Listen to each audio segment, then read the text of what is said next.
ሰላም ጤና ይስጥልን ውድ የገበያ ስፖርት ቤተሰቦቻችን እንደምን አላችሁ?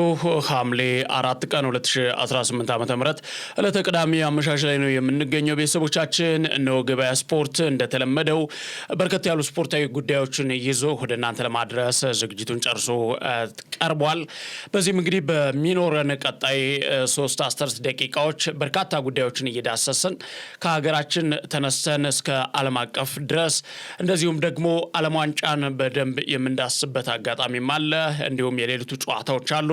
ከዳኝነት ጋር የተያያዙ ሰፊ ጉዳዮች አሉ። ከሀገራችን የተመለከትናቸው ያሉ አስደንጋጭም አሳዛኝም አነጋጋሪም የሆኑ ጉዳዮች አሉ። እነሱን ጨምሮ በርካታ ዓለም አቀፋዊ ጉዳዮችን እያነሳነን ቆይታ እናደርጋለን። በእርግጠኝነት ብዙ አዳዲስ መረጃዎችንም ጥሩ ሀሳቦችን የምታገኙበት ይሆናል። እናንተም እስከ መጨረሻው አብራችሁን እንድትቆዩ የአክብሮት ግብዣ ነው።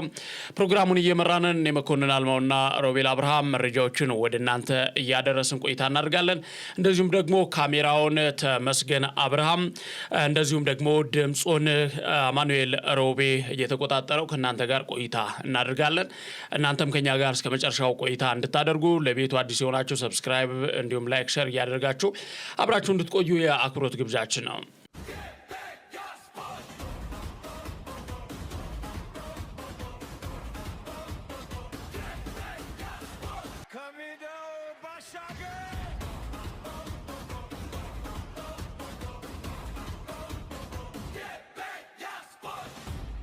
ሮቢ እንግዲህ በርካታ ጉዳዮችን በዚህ መርሃ ግብራችን እናነሳለን። በዋናነት ማታ የሚደረጉ ጨዋታዎች አሉ። እንግሊዝ ከኖርዌይ እንዲሁም ደግሞ አርጀንቲና ከስዊዘርላንድ የሚያደርጉት ጨዋታ አለ። እነዚህን አራት ሀገራት የሚያደርጉትን ሁለት ጨዋታዎች የተመለከቱ ያው የሩብ ፍጻሜ የመጨረሻ ጨዋታዎች ናቸው። ለሌሊት 6 ሰዓትና 10 ሰዓት ላይ ነው የሚደረጉት። ከዛም ባሻገር አዳዲስ መረጃዎችንም እንደዚሁ እናያለን። ዛሬ የዓለም ዋንጫ አንደኛው ወሩ ነው። አንድ ወር 30 ቀን አስቆጠረና በዚህ ወር ውስጥ የአጠቃላይ ጨዋታዎች ወደ ግማሽ ፍጻሜ ሊገባደዱ 2 ግጥሚያዎች ብቻ ሌሊት ይቀራሉና በአጠቃላይ ከዚህ በኋላ የሚቀሩን አንድ የፍጻሜ አንድ የደረጃና 2 የግማሽ ፍጻሜ ጨዋታዎች እንዲሁም ደግሞ ዛሬ የሩብ ፍጻሜ 2 ጨዋታዎች ብቻ ናቸው የሚቀሩን። በአጠቃላይ እያለቀ እየተገባደደ ነው የዓለም ዋንጫ ውድድርና እስካሁን በመጣንበት ጉዞ ላይ እንዲሁ አንዳንድ ነገሮችን ለቤተሰቦቻችን የምናጋራቸው ነገሮች እንዳሉ አሉ። ከዛም ባሻገር ያው የትላንትናው ጨዋታ ቀዝቃዛ ጦርነት ብለን የሰየምነው ነው። በዓለም ዋንጫው ላይ ከተመለከትናቸው ቀዝቀዝ ያሉ ጨዋታዎች ምናልባት ትላንት ከረፍት በኋላ ጥሩ ጨዋታ አይተናል ብዬ አስባለሁ። ነገር ግን እንዲሁ ለሂደት እንዲመቸን ከነዚህ ከዛሬ ሌሊቱ ጨዋታዎች በፊት እንዲሁም ደግሞ ከዓለም ዋንጫ አንድ ወር ከመሆኑ ጋር ተያይዞ እነዚህን ጉዳዮች ከመዳሰሳችን በፊት ትላንትና አንድ ሶሻል ሚዲያ ላይ ሲዘዋወር የተመለከትነው ቪዲዮ ነበረ።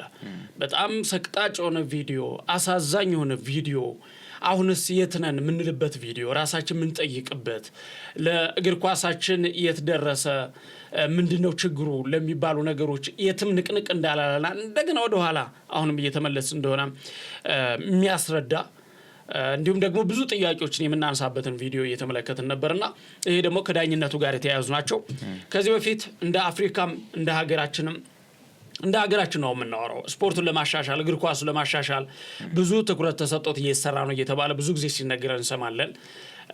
ይሄ ነገር ከሜዳ ከተለያዩ ከመሰረተ ልማቶች ጋር ብቻ የተያያዘ ነው ወይ? የስፖርቱ ማህበረሰብ ስፖርታዊ ጨዋነትንስ በምን መልኩ ነው የምናሳየው? ዳኞችን ብቻ አይደለም፣ ተጫዋቾችን ብቻ አይደለም፣ ደጋፊውን ማህበረሰቡን ስለ ስፖርታዊ ጨዋነት በምን መልኩ ነው ኮንትሮል አድርገን ያን ነገር ማስኬድ ምንችለው የሚለው ነገር አሁን ትላንትና የተመለከትነው ነገር ከዚህ በፊት በተጫዋቾች ዳኞች ሲደበደቡ ተመልክተናል። እርስ በርስ ሜዳ ላይ የሚደረጉ ድብድቦች አሉ። ነገር ግን ዳኛ ተብሎ ጨዋታውን ፍትሃዊ በሆነ መንገድ ለመዳኘት የገባ ዳኛ ሲደበደብ በሀገራችን በተደጋጋሚ እየተመለከትን ነው። አስደንጋጭ በሆነ መንገድ ትላንትና የተመለከትነው ቪዲዮ በጣም አሳሳቢ ነበርና እንዲሁ እንዴት ነው የተፈጠረ ይሄ ነገር? የት ነው የሆነው? እንዴት ነው የሆነ የሚለውን ነገር እናንሳና ከዛ በኋላ ሌሎች ተጨማሪ ነገሮችንም እንደው ብናስኬድ። ሮቢ ኦኬ። በኢትዮጵያ ውስጥ የዳኝነት ጉዳይ በጣም ጥያቄ ውስጥ እየገባ ነው እየመጣ ያለው። በተለይ ደግሞ በዚህ 2018 ዓመተ ምህረት የትናንትናው ሲፈጸም እኔ ባስተዋልኩት ባየሁት በተለይ ይሄ ሶሻል ሚዲያ ላይ ሞር ቫይራል ከሆኑ ጉዳዮች መካከል የትላንትናው ለኔ ሶስተኛ ጊዜ ነው። አላቅም በየቦታው በየሌሎች ሚዲያ ላይ ያጋለጣቸው ብዙ ሁኔታዎች ሊኖሩ ይችላሉ። እንግዲህ ሚዲያ ያጋለጣቸው 3 ከሆኑ ያውም በውድድሮቹ ቀላል የምትላቸው ውድድሮች አልነበሩ ወይም ደግሞ ትኩረት ሊሰጣቸው በሚችሉ ውድድሮች ላይ ናቸው። ለምሳሌ አሁን አዲስ አበባ ፖሊስ ዳኛዎችን እንግዲህ በፖሊስ ደረጃ ዳኛ ላይ ጥፋት ሲደርስ መከላከል ማስቆም በሚገባባቸው ሂደቶች ጭራሽ ሌላው መልካም አርአያ ይሆናል ከመጠበቃቸው አዲስ አበባ ፖሊስ ቲም ውስጥ አላስፈላጊ የሆኑ ነገሮች ከዚህ ቀደም በእነሱ ጨዋታ ላይ ከዳኞች ጋር የነበረ ንትርክ ዳኛ ላይ እጅ ሲሰነዘር ከአሰልጣኙ ሲሰነዘር ነበር የተመለከትነው። ከፍተኛ ሊጉም የራሱ መግለጫ ቅጣት አውጥቶ የራሱን ውሳኔ አሳልፏል። ግን ያ ነገር ለምንድን ነው የሚደረገው? የገንዘብ ቅጣቱ ብቻ ነው እየተሰጠ ያለው። ገንዘብ መቀጣት ያ ከሆነ ድርጊቱ ምንም ልትማርበት የምትችልባቸው ነገሮች አይኖሩም ብዬ ነው የማስበው። እኔ የማያዳግም እርምጃ መውሰድ ነው ያለባቸው። ለምሳሌ አሁን ሴኔጋል እኮ ፓፓቲዮን እኮ አታስቀጥልም ተብሎ እኮ ከካስ ጋር ብዙ እልህ አስጨራሽ ክርክር ብዙ ነገር ከተደረገ እንጂ ሙሉ የአሰልጣኝነት ባጁ ሁላ ታግዶበት የነበረበት ሂደት ነበር የነበረው አይደለ? እንደዚህ ያሉ የማያዳግም ውሳኔ ስትወስን ቢያንስ ነገሮች የተሻሻሉ ሊመጡ ይችላሉ። እርግጠኛ አይደለም ዓመተ ምህረቱን 2009 ላይ እንደዚህ አዲስ አበባ ስታዲየም የተደረገ ጨዋታ ነበር አይደለ? ብዙዎቻችን አይምሮ ውስጥ የቀረው ጨዋታ ዳኛው እግሬ አውጪኝ ብሎ የሩጫ ሜዳው ላይ አበበ ቢቂላን ቀነኒሳ በቀለን የመሰለበት አጋጣሚ ነበር የነበረው። እንደዚህ ያሉ አጋጣሚዎች በተወሰነ መንገድ ወሬያቸው አስቀዝ ብሎ ነበረ። የዳኝነት ጉዳዮች ጥያቄዎች መነሳታቸው አይቀርም ነበረ። እንግዲህ ዳኝነት ኮሚቴው ራሱን በራሱ ሊያስተዳድር የሚችልባቸው ሂደቶች ነበረ። ፕሪሚየር ሊግ ላይ ቢያንስ አሁን ከፌዴሬሽኑ ጫና ከወረደ በኋላ በተወሰነ መንገድ የሊግ አክሲዮን ማህበሩ የራሱን የዳኝነት ኮሚቴ፣ የጨዋታ ስነ ስርዓት፣ የጨዋታ ስነ ምግባር፣ የጨዋታ ፕሮቶኮል ዲፓርትመንቱን ከፋፍሎ በዛ ውስጥ የተወሰኑ ስራዎች እየተሰሩ ስለነበረ ቢያንስ እንደዚህ ያሉ ክፍተቶችን እየተመለከትን አልነበረም። ከፍተኛ ሊጉ በፌዴሬሽኑ ስር ውስጥ ነው ያሉት። ምን ያህል መዛናጋቶች እንዳሉ እንዳልኩ ቅድም የአዲስ አበባ ፖሊስ ላይ የተመለከትነው ጨዋታ ላይ የተፈጠረው ሁኔታ ነበርና ከዛ በኋላ የነበረውን ስጣ ገባ አይተህ ደግሞ ተመልሶ ደግሞ ትናንትና ጅማ ላይ ነው በዛው በሜዳው በውስጥ ውድድር ላይ አላስፈላጊ የሆነ ተግባር የተመለከትነው። ዳኞች በዚህ ያህል ደረጃ ሲሳቀቁ፣ በዚህ ያህል ደረጃ ሲሮጡ፣ በሰላም ጨዋታ ልዳኝ ብለህ መተህ ልትጫወትበት የሚገባው መንገድ ውሳኔ እኮ ማንም እኮ ሲሳሳት ይችላል እኮ። ዓለም ዋንጫ ላይ እኮ አሁን ብዙ ዳኞችን እየተናገረን እኮ ነው። ለምንድን ነው እንደዚህ የሚያደርጉት? ይሄ ዳኝነት ውሳኔ ያጨቃጫ ያው በቴክኖሎጂ በታጠረ በእያንዳንዱ እንቅስቃሴ የቴክኖሎጂ ጋፍ እያለው የካሜራ እይታዎች እያሉት ብዙ ማስረጃዎች እያሉት መልሶ ጭቅጭቅ እያስነሳ ያለ ጉዳይ ሆኖ እያለ ዓለም ላይ አንድ ዳኛ በአይኑ በሚፈርደው ያን ያህል ተጨማሪ የቴክኖሎጂ ገዛ ሳይኖር በሚያስተላልፈው ውሳኔ መሰረት አንድ ቡድን እዛ ላይ ጥቃት ማድረስ ማለት አሁን ባለፈው ሞኬ እንደው አንተ ስታነሳው የነበረው ጉዳይ ነበረ። ከዚህ ጋር እንደውም ለማንሳት ያክል እነ ኦሳማ ሰን አርጀንቲና ከግብጽ በነበረው ጨዋታ ላይ የመጀመሪያው የሞሳላ ፍጹም ቅጣት ምት አሁን ላይ እንደዚህ ያከራከራቸው ያለው ጉዳይ መጀመሪያ ያላነሱትም ነበር፣ ዝም ነበር ያሉት። ጎሉ ሲቆጠርባቸው ግን ፔናልቲ ተከልክለን ወደሚሉት አይዲዮሎጂ መጣት ጀመሩ። ጎሉ ተሽሮብን ወደሚል እንደ አዲስ መከራከሪያ መጡ። ለምንድን ነው የመጡት? ወደ ሽንፈት ሚዛናቸው ሰላመራ ውጤት በእጃቸው ያለማ ለምን ይከራከራሉ?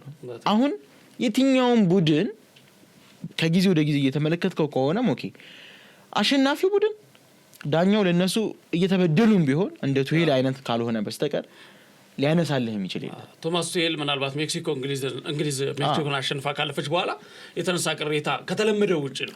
አሸንፎም ነው እንደውም እሱ ዳኞቹን ሲወቅስ የነበረው።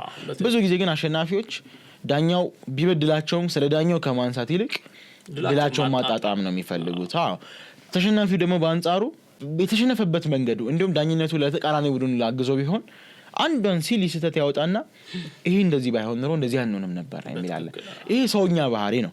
ግን ሰውኛ ባህሪ ሰበብ መፈለግ የሽንፈት ምክንያት የሽንፈት ሌላ ሰበብ የምትፈልግበት መንገድ ግን ያኛውን ሰውኛ ባህሪህን ኢሞሽንህን መቆጣጠር ያስፈልጋል። ሜዳ ላይ ስፖርታዊ ስሜት ያደርጋል። እኔ አሁን ለምሳሌ እንደዚህ ላወራ እችላለሁ እዚህ ጋር ሜዳው ስገባ ግን ራሴ ልቀይር የምችልባቸው ሁኔታዎች አሉ።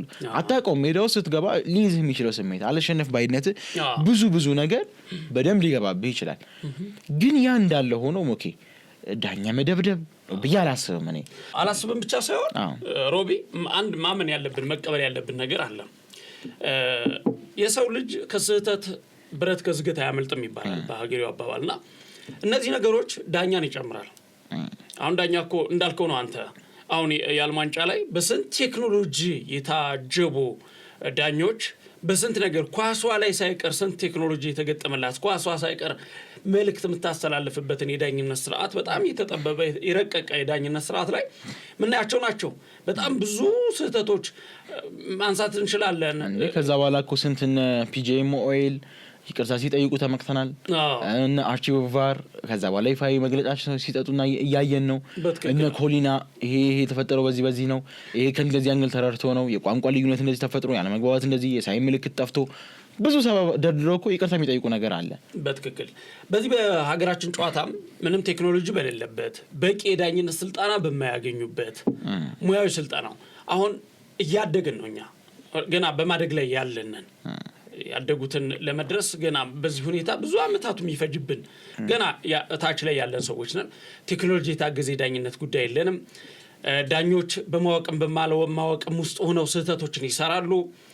በዚህ ሁኔታ ውስጥ ግን ከዳኛው በሚሰራው ስራ ላይ ዳኛው በሚያጠፋው ጥፋት ላይ እንዴ አውሮፓውያን እኮ በጣም ነው የሚሰቁብን። እነሱ ዳኛ መደብደብ ጥንት የቀረ ነገር እኮ ነው፣ ድሮ የቀረ ነገር ነው። ዳኛ በመደብደብ እኔ አይቻለው አሁን ብዙ ጊዜ አይደለም ዳኛ መደብደብ እኮ አሁን እኮ ካምበሉ ውጪ ዳኛ ነው የሚያወራው። ማናገር አትችልም በትክክል ምን ያክል የዳኝነት ክብርን እያሳዩ እንደሆነ። ምክንያቱም ዳኝነት ቢሳሳት እንኳን አሁን አለማሰብ ብቻ ሳይሆን አይቻልም ብለህ እንድደመድም የምታደርገው አንድ ክለብ ወይም አንድ ብሔራዊ ቡድን በሚያደርገው ጨዋታ ላይ ካልተስማማው ጨዋታው ወይም ዳኛው ፍትሃዊ በሆነ መንገድ ካልዳኘው ሜዳውን ለቆ መውጣት ይችላል። ጨዋታውን ማቋረጥ ይችላል።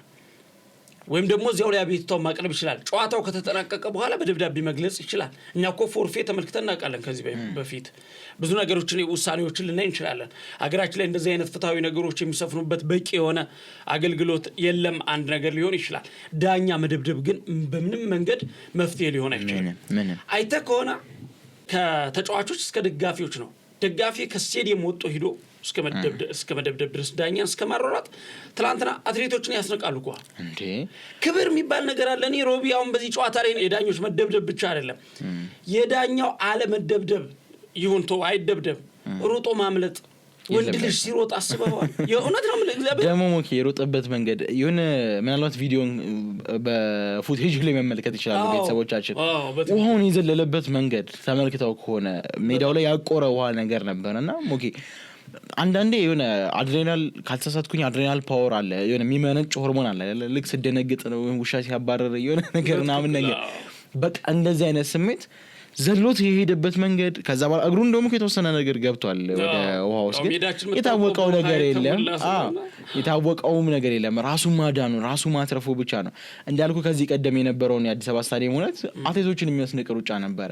ቢቸግረው እኮ የኮርና ማዕዘን መምቻውን እሱን አንስቶ እኮ ራሱ ለመከላከል ሞክሯል። ከአቅሙ በላይ ሲሆን ነበር ሲወጣ የነበረውና ያውም የኢትዮጵያ የዳኝነት ኩራት ነው። አባት የሚባል ነው። አሁን በዚህ ሰዓት ላይ ስም መጥራት ምናልባት ብዙዎች ያውቁታል ግን እና በእያንዳንዱ እንቅስቃሴ ላይ ኢትዮጵያ ውስጥ የዳኝነት ጉዳዮች በጣም ጥያቄዎች እየሆኑ ነው እየመጡት ያለው።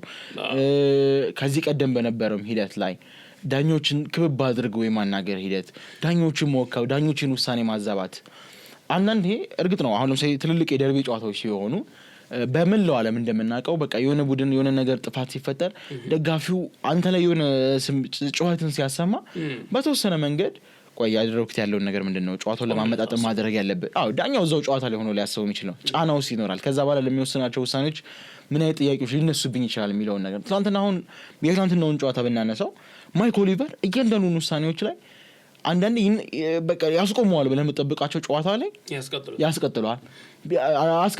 ያስቀጥለዋል የምትጠብቃቸውን ደግሞ ሲያስቆም ተመልክተሃል። በዳኝነት ማንም የተናገረው የለም። መጥቶ ስሜት ላይ ልትሆን ትችላለህ። አሁን እኮ አይደለም ሞኬ መምታቱ ይቀር በውጭው ዓለም ላይ በውጭው ሊግ ላይ እኮ በዳኛው ውሳኔ ተበሳጭተህ እኮ ኳስ ከወረወርክ ኳስ ካነጠርክ እኮ ቢጫ ነው የሚከተልህ። በትክክል ኢትዮጵያ ውስጥ ዳኛ ደብድቦ ቀይ ያሰርዛል።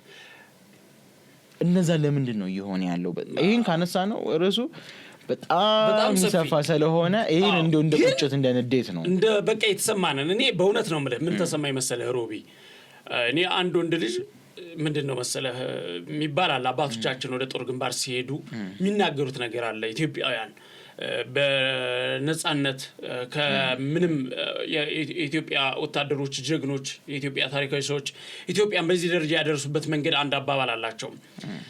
ፊት ለፊት ስፋለም ግንባሬን ተመትቼ ከሞትኩ እንጂ ስሸሽ ጀርባዬን ከተመታው እንዳትቀብሩኝ ሚሉ የወንዶች ሀገር ናት ኢትዮጵያ።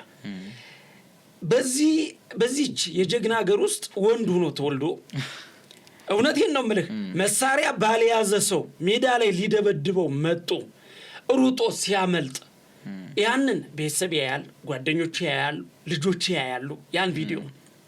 የእውነቴን ነው የምልህ ክብር የሚባል ነገር አለ። በቃ ክብር ከውርደት ሞት ይሻላል። እኔ መሮጥ ወንድ ልጅ መሮጥ ልክ ነው፣ ዳኛ ሊያደርገው ሊሆን ይችላል። ሩጡ ያመለጠበት መንገድ ልክ ነው። ድኖ መገኘት ራሱን ማትረፍ። ምክንያቱም አንዳንዴ በእንደዚህ አይነት ሁኔታ ውስጥ እዛ ድረስ ለመደባደብ የመጣ ሰው ህይወትን በድንገት ሊያሳልፍ ይችላል። ፋይት አድርገህ የምትመልሰው አይደለም፣ በመንጋ ነው የሚመጡብህ። ደጋፊ እንዳለ ይመጣብሃል፣ ተጫዋች እንዳለ ይመጡብሃል። የተቃራኒ ቡድን ተጫዋች ሊያግዝ ይችላል። በዚህ በኩል ሌላ መፍትሄ የሚባል ነገር ልናስቀምጥ እንችላለን። ግን የክብር ጉዳይ በጣም የእውነቴን ነው በጣም አስፈላጊ ነው። ስለዚህ ይህንን የዳኞችን ደህንነታቸውን ለመጠበቅ ክብራቸውን ለመጠበቅ ምን ማድረግ አለበት? ለምሳሌ በዓለም ዋንጫው ላይ ፊፋ እያደረገ ያለው ነገር አለ። ህግጋቶች የሚወስዳቸው እርምጃዎች እንዳትንቀሳቀስ ያደርጋል። በቃ እንዳትንቀሳቀስ ያደርጋል። እጅህንም እግርህንም አፍህንም የሚያስር ነው። እንዴ ትናንትና አሁን ማይክ ኦሊቨርን በትናንትናው ብዙ ሩቅ ሳንሄድ ከኦያርዛባል ጋር መሰለኝ ተጋጭተው ነበር በሚሄዱበት እንቅስቃሴ ላይ። ኦያርዛባልም ይቅርታን የጠየቀው ኦሊቨርም አይኔን ጥፋተኛ፣ ሁለቱም ይቅርታ የተጠያየቁበት አጋጣሚ ነበር የነበረው። ግን አሁን እዛ ጋር ዳኛው የራሱን ግሬስ አለው። የራሱ ዲግኒቲን ለማስጠበቅ ሲል ኦያርዛባል ላይ መጮህ ይችል ነበር። ከዚህ ቀደም አንድ ኢትዮጵያ ውስጥ የመች እንደሆነ እርግጠኛ አይደለሁም እንደዚሁ ከዳኛ ጋር ጥፋት ተፈጸመና ዳኛው ወዲያውኑ ቢጫ ካርድ ነበር የሰጡት። ሆን ብለህ ነው የሚል ትርጉም ሰጥተውት። አንዳንዴም እኮ የሆነ መቼም ለመመታ እንዳትል የሚያደርገው አይነት ውሳኔዎች ሊመጡ ይችላሉ። ግን ሜዳው ገጽታውን ያበላሻል። የእግር ኳሱ እንዲሁም የተበላሸ ነው የኢትዮጵያ እግር ኳስ ታሪክ። ትናንትና ስለ ሀገር ውስጥ በስፋት ያነሳናቸው ፕሮግራሞች ነበሩና እንደው በዚህ አጋጣሚ ትዝብቴ ነው ለመግለጽ ያክል የታየው እይታ ሌሎች የውጭውን ስፖርት በመሰራባቸው ደረጃዎች አይደሉም። የምናውቀው የሚያቀን የኢትዮጵያ እግር ኳስ ነው። ወደኛ አሁን እኔ ከዚህ በኋላ የኢትዮጵያ እግር ኳስ አልሰራም እንድትል የሚያደርግ አይነት ሁኔታዎች ናቸው የሚፈጠሩት ስታየው። ምክንያቱም ለፍተህ ደክመህ የሰራሃቸውን ስራዎች የኢትዮጵያ እግር ኳስ የሚል ኮሜንት ስትመለከት በቃ ሰው ኢንጌጅመንት የሚፈልገው ሰው እነዚህ አይነት ስለሆነ በቃ ያን ልስራለት ወደ ኦዲየንሱ ነው እየተንሸራተት ከመመጡ አንተም። ምክንያቱም አድማጩ ኦዲየንሱ በሚፈልገው መንገድ ካልሄድክለት ታጣዋለህ። ያን ሰው ከምትጣ ደግሞ እሱ የሚፈልገውን ነገር ስትሰራ የሀገር ውስጥን ሁኔታዎች እየረሳው ትመጣለህ ማለት ነው። አሁን እኮ እንግሊዝ እኮ ዛሬ እዚህ ለደረሰችበት እኮ ዋና ምክንያቷ እኮ የእግር ኳስ ጥራት ወይ ደግሞ የእግር ኳስ ፍልስፍና መጀመሯ ዘመናዊ እግር ኳስ ማምጣቷ አይደለም። ሚዲያም ነው ፓወሯ፣ ሚዲያ ነው። ትናንትና ሃላንድ ያነሳው አንድ ጥያቄ ነበረ። የእንግሊዝን ጨዋታ እንዴት ጠብቁታላችሁ? በዛሬው ጨዋታ ላይ ማን ሊያሸንፍ ይችላል ብለው ጠይቀውት ነበር እና የመለሰው ምላሽ ምን ታውቃለህ? እኛ ነን አለ። ከዛ ከምን አንጻር ነው እንደዛ ልትል የቻልከው ሲባል እናንተ ሚዲያ እንግሊዛዊ ጠያቂ ነበር የጠየቀው፣ አሌክስ ባረን ይባላል። እና እናንተ እያላችሁ የእንግሊዝ ብሔራዊ ቡድን እኛን አያሸንፍም ማለት እንዴት ሲል እናንተ ሚዲያ የምትፈጥሩት ጫና በራሱ ብሔራዊ ቡድን ላይ ኖርዌይ አሸናፊ እንደሆነች አድርጌ ነው የማስበው አለ። ኢማጂን በዚህን ያህል ደረጃ ሚዲያው ምን ያህል ፓወር እንዳለው። እንግሊዝ ደግሞ ለራሷ ሲሆን የምትከላከልበት መንገድ ኢቭን ከተጫዋች ይለያያል። ቀይ ተጫዋች፣ ጥቁር ተጫዋች፣ እሱ ራሱን የቻለ የዘረኝነት ጉዳዮች አሉት። ግን ሚዲያው ማግዘፍ ሲፈልጉ በምን ያህል ደረጃ ማግዘፍ እንደሚችሉ በብሮድካስት ክፍፍል ትናንትና ስለ ኢትዮጵያ ፕሪሚየር ሊጎች ኦቢኤን አጠቃላይ ከሰበሰበው 74 ሚሊዮን ለክለቦች የተከፋፈለውን ሰምተናል። አሁን ያ ማለት እንደው አንተ ትናንት የገለጽክበት አንድ መንገድ ነበር። ከካሜራ ውጭ ስንወራ የነበረበት መንገድ ላይ የስፔን ላሊጋ አሸናፊ በፕሪሚየር ሊግ 20ኛ ደረጃ ከጨረሰው ክለብ አሸናፊ የሚያገኘው ገንዘብ ያንሳል። ያ የሆነው ለምንድን ነው? ብሮድካስት ነው፣ እይታውን ነው። አንድን ነገር ደግሞ ቤዚኩን ነገር እያጠነከርክ በሄድክ ቁጥር የራስህን ትርፋማነት እየጨመረ ነው የመጣው። አምና መቻል ያነሳ የተሸለመውን ሽልማትና ዘንድሮ ሲዳማ ቡና ሻምፒዮን ሲሆን ያነሳ የተሸለመውን የገንዘብ መጠን ብታየው በዚያ ልክ በጣም ልዩነት አለው። 40 ሚሊዮን እና 5.6 ሚሊዮን በጣም በመሀሉ ያለው ዲፍረንስ በጣም ዲፍረንስ አለው። እንግሊዝ ሚዲያዋን ስትጠቀም ደግሞ ለሚዲያ መቅረብ ያለበትን የሌለበትን ትለያለች። ኢቭን የተጎዳ ተጫዋች የደማ ተጫዋች ሲኖር ካሜራ አይቀርጽም። ለምንድን ነው የማይቀርጸው? ይሄ እንደዚህ የሆነ ሰው ሲያይ የሚያመው ሰው ሊኖር ይችላል። ደም ሲያይ የሚያመው ሰው ሊኖር ይችላል። ብዙ ነገሮችን ክሪቲካል በሆነ መንገድ አስበውበት ነው ውሳኔያቸውን የሚያሳልፉት። ለእያንዳንዱ ነገር ስለሚጠነቀቁ የሚዲያውን ፓወር ምን ያህል እንደሆነ ስለሚያውቁት አሁን ቅርብ ጊዜ እንደ አዲስ ቫይራል እንደ አዲስ ፌመስ የሆነ አንድ አጋጣሚ ነበረ። የቅዱስ ጊዮርጊስ ተጫዋች ከባህር ዳር ጋር ይመስለኛል ጨዋታው ላይ ግብ ጠባቂውን ላይ የማይሆን አይነት ጥፋት ሰርቶ ግብ ጠባቂው ተጫዋቹን ጎድቶ ነበርና ያ ቪዲዮ ምናልባት ከተመለከቱት ብዙዎች ያስተውሱታል ብዬ አስባለሁ። ድርጊቱ የተፈጸመው ከ2-3 ዓመት በፊት ነው።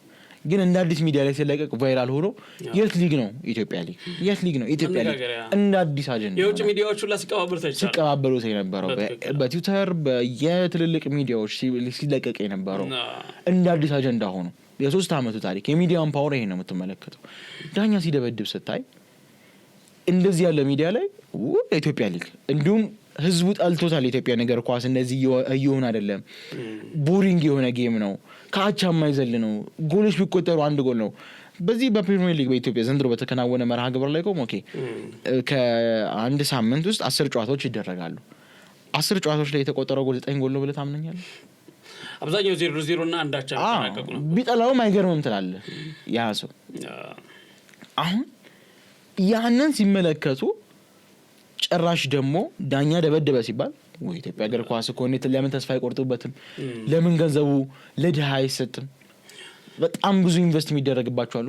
ብዙ ነገር ነው የሚባለውና እንደዚህ አይነት ይሄ ገጽታ የሚያበላሽ አይነት ሁኔታዎች ሲፈጠሩ በቃ ያንን ነገር ማገድ ያንን ቡድን የራሱን የሆነ የማይደግም ውሳኔ መወሰን ሌሎችም ትምህርት ነው የሚሆነው። እኔም አሁን ምለው ሮቢ ይሄንን ነው ማለት በሁለት አንግል ነው የምታየው። አንዱ ላይ እንትን አትልም። ሁለቱም ጋር ችግሮች አሉ። ሁለቱም ጋር ችግሮች አሉ ማለት ዳኝነቱ ስርዓታችን ላይ ኢትዮጵያ ውስጥ ምን ያህል የዳኝነት በጣም የወረደ የዳኝነት ስርዓት እንዳለን የምናውቀው ነው። በካርዶች እየተመለከትናቸው ያለው በጨዋታ ውጤቶች ላይ በጎሎቹ ላይ ኦፎች ብዙ ጊዜ ግልጽ ኦፍሳይድ ጎሎች ሲጸድቁ እንመለከታለን። ግልጽ ኦፍ ያልሆኑ ኳሶች ኦፍ ተብሎ ሲሻሩ እንመለከታለን። ማን አለብኝነት ያለበት ትዕቢት የተሞላበት ዳኝነትን በተደጋጋሚ ኢትዮጵያ ውስጥ አይተናል። ለዚያ የሚዳርጉ ነገሮች እኮ አሉ። በጣም ኢሞሽናል የሚያደርጉት የሚያበሳጩ እኮ ውሳኔዎች አሉ። ቀይ ካርዶች በዚህ የውድድር ዓመት ብቻ ብዙ ነገሮች ልንዘረዝር እንችላለን በማስረጃ። እነሱን ታያል። እነዚህ ነገሮች ደጋፊውንም ተጫዋቾችንም ለዚያ የሚዳርጉ ይሆናሉ። ግን አሁን ምንድነው ኢንቨስት ከተደረገበት ላይቀር ከተደከመበት ላይቀር ወይ ቁርጣችንን አውቀን የለንም ብለን ከእግር ኳስ ሀገራችንን አጽድተን ሌላ ነገር ላይ ትኩረት እስካላደረግን ድረስና እስከገፋንበት ድረስ ከቀን እንዴት ወደታች ወርዳል ወደ ላይ እንዴት መውረድ አለበት የሚለው ነገር ላይ መሰራት አለበት። ይሄንን ለማድረግ አንደኛው የዳኝነት ስርዓቱ ላይ በደንብ መሰራት አለበት የመጀመሪያው ነገር። ምክንያቱም በተወሰነ ደረጃ ተቀይረዋል። ይሄንን በዳኝነት ስርዓት ላይ ዳኛ ለመደብደብ ማሰቡን የጨዋታው ክፍተት ላይ የጨዋታው የዳኝነት ችግር የሚፈጠረው ነገር ልትቀንሰው ትችላለህ። ፍጹም አታጠፋው። ምክንያቱም ዓለም ዋንጫ ላይ የምናየው ነው። የዓለም የእግር ኳስ ጫፍ ላይ የምናየው በዚያ መድረክ ላይ የምናየው ያን ቴክኖሎጂው ሳይኖሩላ እንደው ለዳኛው ክሬዲት መስጠት ነው የሚያስፈልገው። አሁን ምናልባት ላቋርጥህና ከትናንት በስቲያ የተደረገ አንድ መርሃ ግብር ነበር እዚሁ አዲስ አበባ ስታዲየም ላይ የኢትዮጵያ ዋንጫ ፍጻሜ። የመጀመሪያው ጎል አሁን ኦፍሳይድ ይመስል ነበረ። ሲዳማ ጥያቄ ስላላነሳ ግን ዝም ተባለ። ከዛ በኋላ ጨዋታው ቀጠለ። ሲዳማ ጎል አስቆጥሮ ሲዳማዎች ያስቆጠሩት ጎል ደግሞ የእጅ ንክኪ ነበረው ዳኛው። ቫር የለም። የመስመር ዳኛው የእጅ ወርበራ ተነክቷል፣ በእጅ ተነክቷል የተቆጠረው ጎል አለ። እዚህ ጋር ኤቪደንስ ሄደ ተመልሰ ጨዋታውን ሲተላለፍበት የነበረውን የቲቪን የዩቲዩብ ፔጅ ተመልሰ ሄደ አይደለም የምታየው። የመጨረሻው ውሳኔ እዛ ጋር ተስተላልፈው ከዳኛ ጋር ነው ኮኔክሽን መፈጥረው።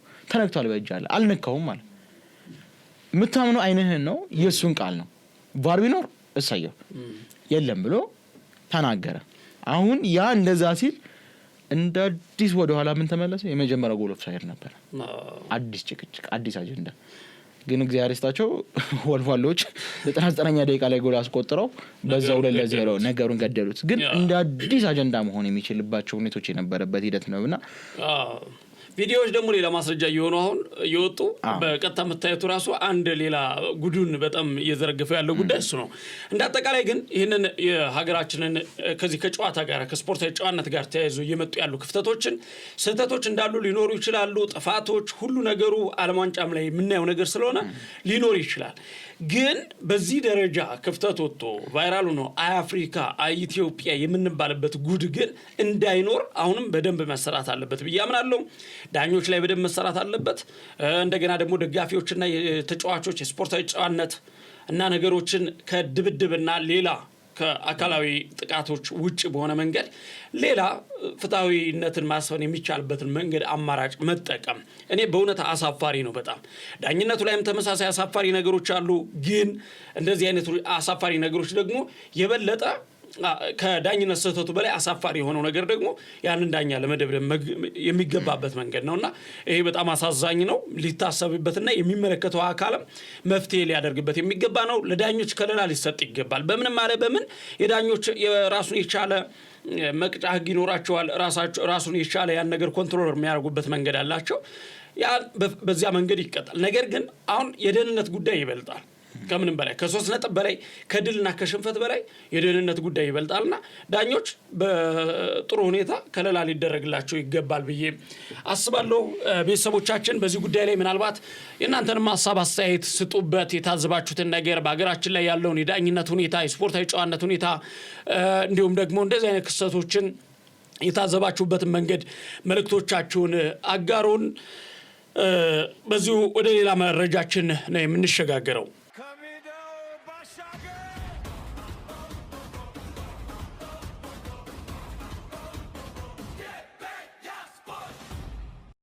ሮቢ ዛሬ ሌሊት 6 ሰዓት እንግሊዝ ከኖርዌይ እንደዚሁም ደግሞ 10 ሰዓት ላይ አርጀንቲና ከኒውዚላንድ የሚያደርጉት ጨዋታ አለና ይሄ ጨዋታ የሩብ ፍጻሜ መጨረሻ ጨዋታ ነው። በጉጉት የሚጠበቅ ጨዋታ ነው። ምናልባት አርጀንቲናና እንግሊዝ፣ ኖርዌይ በተለይ እነዚህ ሶስቱ ሀገራት ወደ ግማሽ ፍጻሜ የመቀላቀል እድላቸው በጣም የሰፋ ነው። ኒውዚላንድንም በቀላሉ መታየት አይደለችም። በርግጥ ግን ይሄ ጨዋታ በጉጉት ይጠበቃልና እንዲሁ ከዚሁ ጨዋታ ጋር ምን አይነት ሀሳብ አስተያየት አለ? ኦኬ እስካሁን በዓለም ዋንጫው ከተጀመረ ዛሬ 1 ወር ተቆጥረዋል። 98 ጨዋታዎች ተከናውነው ከዚህ በኋላ የሚቀሩ 6 ጨዋታዎች ናቸው። ከ6ቱ 2 ዛሬ ነው የሚደረጉት። በጣም ብዙዎች በጉጉት የሚጠብቁት ጨዋታ ነው ብዬ ነው የማስበው። እንዲያው የዳኝነቱ ጉዳይ በተለይ ሀገራዊ መሆኑ ስሜት ያደርገው ረጅሙን ሰዓት ወሰድንበት እንጂ በስፋት ማንሳት እንደ አዲስ ርዕስ መሆን የሚችል ጉዳይ ነበሩ እነዚህ ጨዋታዎች። ኖርዌይ ከእንግሊዝ ቀላል የምትለው ጨዋታ አይደለም። ኖርዌይ ሳትጠበቅ በአስደናቂ ሁኔታ እየመጣችበት ያለው መንገድ ዛሬም ሰርፕራይዝ ታደርገን ይሆን ነው የሚለው ራሱን የቻለ ጥያቄዎች አሉት። ቀደም ብዬ ሳነሳ የነበረው የእንግሊዝ የሚዲያ ጫና፣ እንግሊዝ በውድድሩ ላይ የነበራት የአጠቃላይ እየሄደችባቸው የነበረባቸው ርቀቶች በተወሰነ መንገድ ባልተጠበቀ ሁኔታ ስትሰናበት ነበር ስንመለከት የነበረውና እያደገች የመጣችባቸው መንገዶች እንዳሉ ሆኖ ስትቸገር የመጣችባቸው መንገዶች ደግሞ እንዲሁ እየተመለከትን ነው። ያን እንግሊዝ የምትቸገርበትን ደግሞ ኖርዌይ ያንን ጥንካሬ ማግኘት የሚያስችላት ራሱን የቻለ ምርጥ የሆነ የቤት ስራዎችን በአግባቡ ማወጣት የሚችል ስኳድ ያላት ፕላስ ደግሞ በጨዋታ አረዳድም መሰረት ለምሳሌ አሁን ዲሞክራቲክ ኮንጎን ጥላ የመጣችበት አጋጣሚ እንግሊዝ ባለቀ ሰዓት የሃሪኬን ምታተኛ እግሮች ነበር የጠቀሟት። ፕላስ ደግሞ ዲሞክራቲክ ኮንጎ ላይ ደግሞ የማጥቃት እንቅስቃሴ ተጭኖ የመጮት ነገር አልነበረም። ኖርዌይ ላይ ግን ያንን ታገኛለህ። መቅጣት የሚችል እንደ ኤርሊንግ ብራውት ሃላንድ አለ። ማቀበል መሀል ሜዳውን ኮንትሮል ማድረግ የሚችሉ በዚህ ዓለም ዋንጫ ላይ የተለየው የመድፈኛው ኦዴጋርድ አለ። ብዙ ስለዚህ ተመጣጣኝ ፉክክር፣ አሪፍ ጨዋታ የምናይበት ልዩ ጌም ይሆናል እና ምናልባት እኔ ኖርዌይ ሰርፕራይዝ ልታደርገን ትችላለች ብዬ ከሚያምኑት ሰዎች መካከል አንዱ ነኝና የዛሬው ጨዋታ በእኔ እየታገምት ኖርዌይ አዲስ ፈተና መሆን ትችላለች ብዬ አስባለሁ። ለእንግሊዝ ታልፋታላችን ብዬ በእኔ ግምት አምንበታለሁ። ሌላኛው የሌሊት 10 ሰዓቱ መርሃ ግብር ደግሞ ሌላኛው ተጠባቂ ጨዋታ ይመስለኛል። ሊዮ ሜሲ በዚህ ዓለም ዋንጫ ተለይቷል። ሞኬ ከወጣት ተጫዋቾች ጋር ነው ፉክክር የያዘው። 39 ዓመቱ አይመስልም። ከፍተኛ ጎል አስቆጣሪ ነው። በእያንዳንዱ እግር ኳስ መመዘኛ ስሌቶች ብታሰላው ሊዮ ሜሲን ከፊት የምታገኝባቸው አጋጣሚዎች ነው ያሉት። ለአርጀንቲና ምርጥነት እሱ ነው። ምርጥ መሆን ሲጀምር ነው አርጀንቲና ምርጥ የምትሆነው። ስለዚህ ሊዮኔል ስካሎኒም የተናገሩት ነገር ሊዮ ሜሲ ምርጥ እስከሆነ ድረስ ምርጡ ነው እስከየትኛውም ድረስ መቆየት ስለሚችል ብሔራዊ ቡድኑ ይሄ ነው የሚል ገደብ የለውም። የመጨረሻ ይሁን ቀጣይ ጮት ይሁን አይታወቅም። አንዳንዴ ብሔሩ ፍጻሜዎች በ90 ደቂቃ ውስጥ የሚወሰኑ ጉዳዮች ስለሆኑ የመጨረሻ ሊሆን የሚችልባቸው ነገሮች አሉ። ለምሳሌ ትናንትና ኬቨን ዴ ብሬይን፣ ሉካኩ፣ ከዚህ ቀደም ክርስቲያኖ፣ ኔይማር እነዚህ ተጫዋቾች ቢያልፉት ምናልባት የዛሬ የሚያደርጉት መርሃ ግብር የመጨረሻቸው ጨዋታቸው ሊሆን ይችላል ወይ እያልን እየጠየቅን የምናየው ነበር። ሲሸነፉ የመጨረሻው ጨዋታቸው ይሆናል። ሊዮ ሜሲ አሁን በዓለም ዋንጫው ዛሬ ምናልባት የሚሸነፍ ከሆነ የመጨረሻ ይሆን ትላለህ። ምክንያቱም ቀጣይ ዓለም ዋንጫ በ43 ዓመቱ ይጫወታል ወይ ነው ጥያቄው። ሊዮኔል ስካሎኒ ሊዮኔል ሜሲ እስከፈለገው ድረስ መጫወት ይችላል የሚል አስተያየት ሰጥቶ ነበር። ስለዚህ የሱ ፍላጎት ነው የሚወስነው ነው ያሉት እና የሱ ፍላጎት ደግሞ አሁን ምርጥ መሆን ሲጀምር ቡድኑ ምርጥ እንደሚሆንም እየተመለከተ ነው ያለነውና የአርጀንቲና ብሔራዊ ቡድንም ያለሱ መተንፈስ የሚችል አይመስልም። በቃ ምንም ጥያቄ የለውም። እያንዳንዱ የመጣበት መንገድ ላይ ከተመለከተ አይደለም በአሁኑ አጠቃላይ በዓለም ዋንጫው መድረክም 6ኛው ዓለም ዋንጫ ነው ይሄ የሊዮ ሜሲ ኦኬ። በአጠቃላይ ስንት ጨዋታ አድርጓል መሰለ በዓለም ዋንጫ ሜሲ 31 ጨዋታዎችን አድርጓል በዓለም ዋንጫ በአርጀንቲና ማሊያ 30 የጎል ተሳትፎች አሉት 21 ጎሎችን አስቆጥሮ 9 አሲስት ማድረግ ችሏል። ያ ማለት በአማካይ በቃ በአንድ ጨዋታ አንድ ግብ ተሳትፎ እንደማለት በለው። በጣም አስገራሚ ቁጥር ነው። በቃ ለአርጀንቲና በየጨዋታው ላይ ሴንስ ያለው ነገር ሰርቶ መውጣት የሚችል ሰው ነው ይሄ ሰው። ስለዚህ እሱን የማትጠብቅበት መንገድ አትለየውም። አርጀንቲና የምትለውን ስም ስትይዝ ሜሲ አለ። ሜሲን ደግሞ ስታስብ ደግሞ ከሱ በኋላ ያሉትን ተጫዋቾች ለሱ ሲሉ ለሜሲ ሲሉ ምንም ነገር ማድረግ እንደሚችሉ የምናይበት ለሱ ሲሉ ብዙ ነገሮችን ሲያደርጉ የሚያዩበት ናቸውና ስዊዘርላንድ እየፎከሩ ነው። ያው ሁሉንም ያለፍንባቸው መንገዶች ብልጠቶችን ተጠቅመን ነው ዛሬ አርጀንቲና ላይ ብልጥ ለመሆን እንሞክራለን። የነሱን ደካማ ጎን አግኝተናል። በደካማ ጎናቸው መተን ጉድ እንሰራቸዋለን ብለው አሰልጣኙ ያደርጉታል የሚለው እንግዲህ ለሌሊት 10 ሰዓት የሚደረገው ጨዋታ ምላሽ የሚሰጠን ይሆናል። ለኔ ግን ኖርዌይ ሰርፕራይዝ ታደርገናለች፣ አርጀንቲና ደግሞ ትቀጥላለች ብዬ አስባለሁ። ኦኬ ጥሩ ግምት ይመስለኛል ሮቢ። ቤተሰቦቻችን እንግዲህ እንዳልነው እንግሊዝ ከኖርዌይ ለሊት 6 ሰዓት ላይ እንዲሁም ደግሞ አርጀንቲና ከስዊዘርላንድ የሚያደርጉት ጨዋታ 10 ሰዓት ላይ ይደረጋል። በዚህ ጨዋታ ላይ ተጠባቂዎች አሉ እንዳለው ሮቢ። ምናልባት ኖርዌይ ክስተት ልትሆን ትችላለች በዚህ ውድድር ላይ። ሆኖም ግን በምሽቱ ጨዋታ ኤርሊንግ ሃላንድ እንደዚሁም ደግሞ ማርቲን ኦዴጋርድን ጨምሮ የእንግሊዝ ከዋክብቶች ደምቀው የሚያመሹበት ጨዋታ እንደሚሆን ይጠበቃል። ከዛም ባሻገር አርጀንቲና ጉዞዋን ልትቀጥል እንደምትችል በሰፊ የተገመተችበትን ጨዋታ ከስዊዘርላንድ ጋር ታደርጋለች። ሊዮኔል አንድሬስ ሜሲ በዚህ ዓመት እንግዲህ በ6ኛው የዓለም ዋንጫ ውድድሩ ላይ እንደገና እንደ ጠጅ እየጣፈጠ እንደ ወይን እየጣፈጠ የመጣ ተጫዋች ሆኗል። ምናልባት በሌሊቱ ጨዋታ ምን አይነት ተአምር እንመለከት ይሆን፣ በመጨረሻ የሩብ ፍጻሜ ጨዋታዎች ላይ ምን አይነት ነገሮችን እናይ ይሆን የሚለው ነገር በጉጉት የሚጠበቅ ነው። እናንተም ሀሳብ አስተያየቶቻችሁን በኮሜንት አጋሩን። እኛ ደግሞ ያው ሌሊት ከመሆኑ ጋር ተያይዞ ገበያ ስፖርት ይህንን ጨዋታ በቀጥታ የማያስተላልፈው ይሆናል። ነገር ግን ቀጣይ ጨዋታዎችን የግማሽ ፍጻሜ ጨዋታዎችን በማንኛውም ሰዓት ወደ እናንተ እናድርሳለን፣ ፍጻሜውና የደረጃ ጨዋታውን ጨምሮ። ነገር ግን እነዚህን ጨዋታዎች የተመለከቱ መረጃዎች ደግሞ ጠዋት ላይ በዜና ሰዓታችን እንዲሁም በእኩለ ቀን በጥሩ ትንታኔያችን ወደ እናንተ የምናደርስ ይሆናል። ሁልጊዜም ከኛ ጋር እንድትሆኑ የአክብሮት ግብዣችን ነው። የመኮንን አልማውና ሮቤል አብርሃም ፕሮግራሙን እየመራና መረጃዎችን ወደ እናንተ እያደረስን እንዲሁም ደግሞ አማኑኤል ሮቤ ድምጹን እየተቆጣጠረና ተመስገን አብርሃም ደግሞ እንደዚሁ ካሜራውን እየተቆጣጠረ ከኛ ጋር ቆይታ አድርጓል። አብራችሁን ስለነበራችሁ ከልብ እናመሰግናለን።